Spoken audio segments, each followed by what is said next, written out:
কেন আমি আপনাদেরকে বলি যখন বার্থ ডিটেলস পাঠাবেন তার সাথে আপনার একটা পূর্ণাঙ্গ ছবি পাঠাবেন, তার একটা আভাস আপনাদেরকে দিই।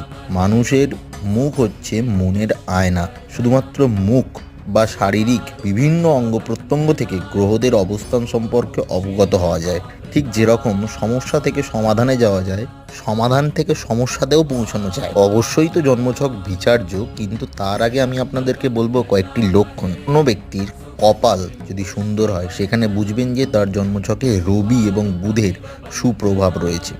নাক যদি সুন্দর হয়, টিকালো হয়, সেক্ষেত্রে বৃহস্পতির অত্যন্ত ভালো অবস্থান রয়েছে জন্মছকে।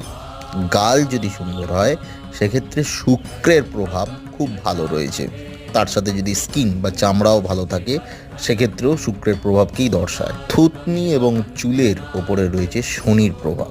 আরও জানতে হোয়াটসঅ্যাপ করুন, কথা হবে। জয় মা।